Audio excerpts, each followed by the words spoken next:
Hello people of the internet, it's Amanda, and this week's video is a little bit emotional for me because we're gonna be talking about the 10th episode, the final episode of Miman Keisatsu Midnight Runner starring Nakajima Kento and Hirano Sho.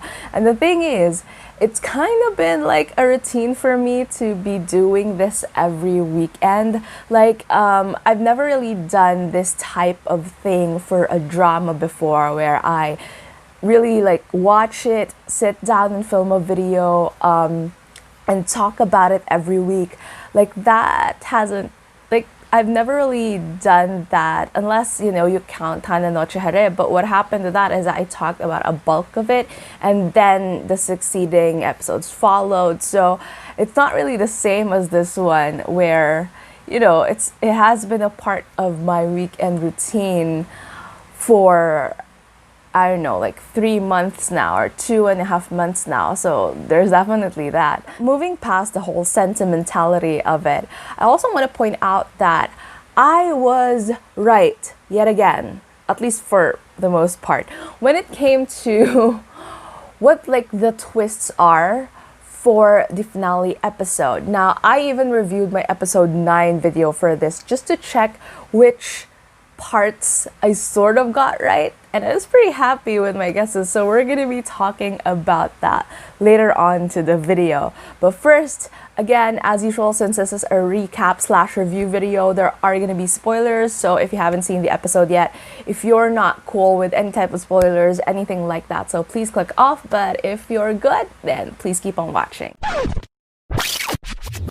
Let's start with the plot first. Now, obviously, this starts off just after the events of episode 9, where Jiro and Kai reports to Oikawa and talks to her about, this new evidence that they found. And because of that, they start to reinvestigate this own case. They ask the help of their classmates. Oikawa is also doing her own investigation of the thing, and then the Yanagita's camp is also doing their own investigation for this entire process. And the curious thing about this is that after they've gathered all the files or all the details about it, they go ahead and call Katanazaka and prepare this entire thesis presentation for him. Now, obviously, I understand with the restrictions of corona and everything like that. I'm not sure if this was their intention since the beginning, have this kind of format, or they have something else in mind. But I do feel as compared to their other episodes where it's just very restricted inside the classroom, for example, episode 6, even if, it's really more of just deduction sequences and stuff like that. Again, I feel the way the actors bounce off one another for this particular drama really still help out. I mean, we've seen it in San and Egumi. Obviously, these two dramas can't be compared with one another, but just to put out an explanation for it that immediately comes into my head. For San and Egumi, for example, that one is just purely mostly confined in one space, all the interactions between the actors.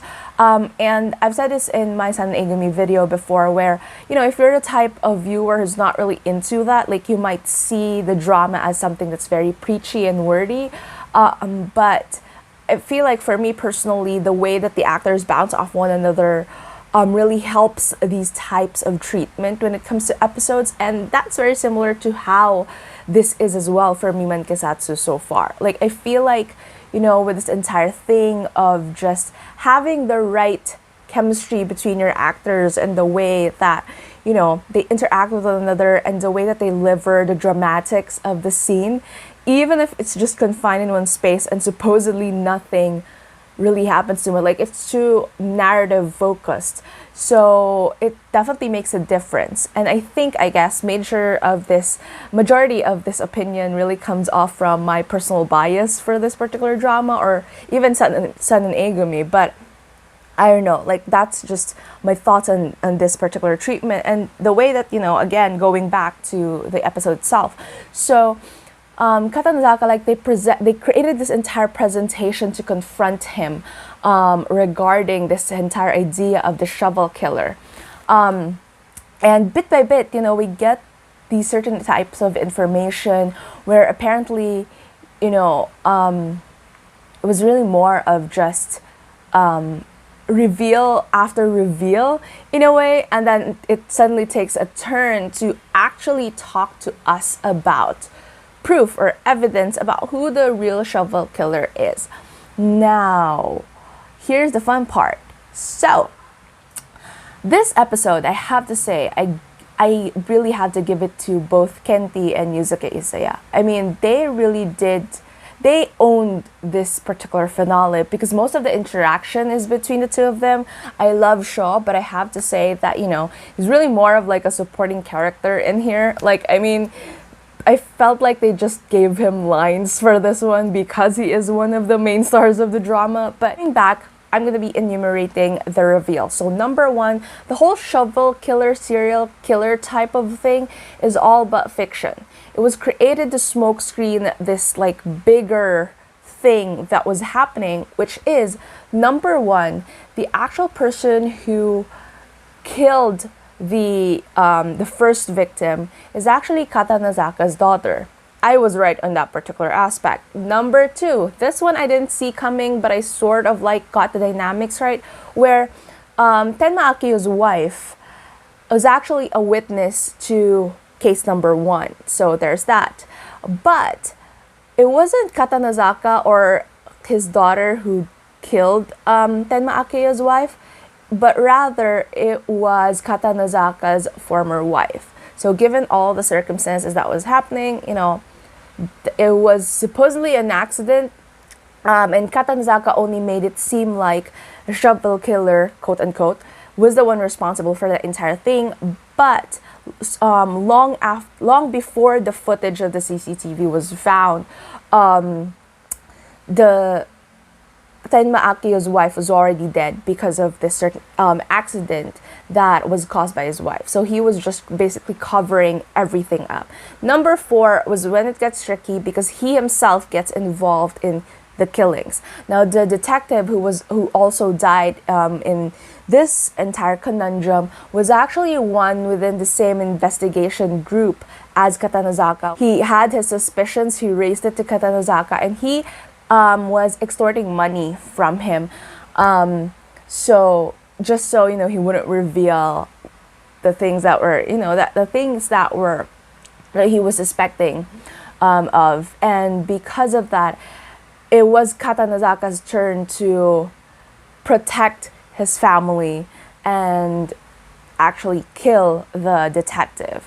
Now he tried to raise this to Koneda, but in the end, Koneda wanted to cover things up, and so they ended up pinning the case to Tenma Akio. Now, those are the things that were revealed in this particular episode. However, if you think that's still not it. It's a very important detail as to why Katanazaka did all this is because his daughter actually, the daughter that he was that was being bullied actually committed suicide. So, and again, they tried to sort of have the thing investigated, which again, I'm right about this particular bit. They tried to, have it investigated, but because the first victim is actually the daughter or granddaughter of a politician, so that didn't happen. And now where does Fuyumi Tachibana fit into this entire equation? Here it is. She is actually Katanazaka's other daughter and the one responsible for the first case. Now, and as I said, it was reveal after reveal. Now, this one I didn't actually see coming. And surprisingly enough, even if, somehow, it feels like it's it came out of nowhere or anything like that. I mean, I talked about this in the previous video before. I caught that clue that she left in episode 1 where she talked about, her father is a police officer. So there's definitely that. Like, she didn't say anything else about it further into this entire thing. But they did breadcrumb that a bit, so kudos to them for putting that particular detail. But this one felt a little bit disjointed to me. But again, as I said, like, as non-intricate as this writing is, just the chemistry of the actors and the way, they just throw in this info at us at the height of our emotions sort of like helped the case of this entire like finale. Again, then going back, so Fuyumi Tachibana apparently is Katanazaka's other daughter. What happened was, she sees the first victim bullying her sister. So again, I was also right in that particular aspect. I did predict that particular moment as well. And she was there, taking a video of the entire thing. She was caught. So she runs away and tries to confront the bully. But because of how, pissed off she was, so she ends up killing her. So there's that. And this was this whole like mess of things of trying to, apologize to her father for making him cover up all of these things about her own crime back in the day. And just, it was this very, like, it was this emotional twist and the thing is, again, even if I feel like, if you're a very technical viewer, you would think that this is really like stretching it, but the look on Yusuke Isaya's face, now I've said this in my tweets, I love him even before Miman, but his performance in this particular episode is just something. Like, again, not the most well-written drama ever, but the way that, he was expressing all these types of conflicting emotions, the way that he was still trying to defend, it's not my daughter, I'm the one responsible for all of these things. Even in the end, even if Jiro and Kai showed him the evidence that we have actual footage of who actually started this entire thing, like that kind of desperation, and the way that, again, and I've said this in my previous video, that this entire thing is simply just a call for help, a call for help from him, of him trying to say that, somehow he wants this to be over. That was portrayed beautifully with the way Yusuke Isaya was acting for this particular sequence, and the intensity of Kenty trying to control as soon as his glasses were just thrown off, which I missed so much. His glasses breaking for this particular episode is such a treat for some reason after the first couple of episodes that we've had it, like have had that kind of habit. It's really more of just Kenty and trying to, I feel like the way that his glasses broke off for that particular moment every single time is to show the emotions through his eyes a lot more, because obviously, like, if you have glasses on, it can be, mine is pretty big, but it's really different, seeing these types of emotions relate or translate on screen. So we really have to like see his actual face there, and I feel like this is definitely Kenty and Yusuke Isaya's episode. But one thing, again, after the whole Fuyumi thing being revealed, another thing that I didn't expect, I was sort of like wondering about the whole cyanide thing, like where's that gonna pop in, or I don't know. But I was kind of like, as soon as Yusuke Isaya's character fell, and there's that, I was like, okay, so is this a cyanide being put into play? What's happening? But I was just particularly curious about that one, like how, especially knowing just in general, in pop culture, and just general research, like how Sinai works. I mean, how come it took that long? So is it because I don't know, honestly don't know. I don't want to dive deep into that particular detail in the ending. I mean, I know that it's supposed to, you know, add more dramatics to the finale. So I don't want to overthink it. I don't want to ruin the experience for myself. But there's just that bit. Like, if you're someone who's, again, a very particular kind of viewer, you would pick up on these types of things. But also, and again, this is my bias talking once again, because I've expressed this multiple times in my videos. I love Harada Taizo, so just having him here and them having that particular moment of him trying to revive his buddy, that panic, that intensity in that particular moment, and just all of them, you know, reacting to the situation of Katanizaka after finding out this entire truth, and then seeing him, you know, pushing him to, you know, to live despite whatever it is that's happened. I just love that. I love that particular moment. Like, even if it's so ridiculous, again, about the whole cyanide thing, I just love that moment of panic between all of them. And then also that touching moment in the end where, you know, this whole buddy thing between Yanagida and Katanazaka, the way that, you know, he was the one who handcuffed him. Very similar to the callback in episode 5, where, you know, sometimes you have to make very difficult decisions, to the point that, you know, sometimes arresting someone, again referencing episode 5, arresting someone is also a way to save their own their life. And that the way that it's sort of like some of the episodes sort of like circle back into each other. And yeah, like this entire thing. So all the callbacks that it did for the previous episode, like the breadcrumbs that they left, I mean, on a larger scale, it's still a bit far-fetched in my opinion. Like, it's not foreshadowed well enough. But after the scale of like just emotions and the dramatics and how this entire episode wrapped up, it is quite forgivable considering how lovable these characters are, and the chemistry between all of them played off on screen, and how so far like it really posed itself as this not serious police drama in a way, but something that, you know, something that encapsulates this like bigger message, which is very similar to how J-dramas are. You know, sometimes the plot itself is very chunky, it's very choppy, but there's this overarching idea around it that makes it lovable and forgivable, and just this warm feeling inside of you, just that makes you really appreciate a drama. That's the essence of J-dramas itself, and I feel like this series encapsulates that.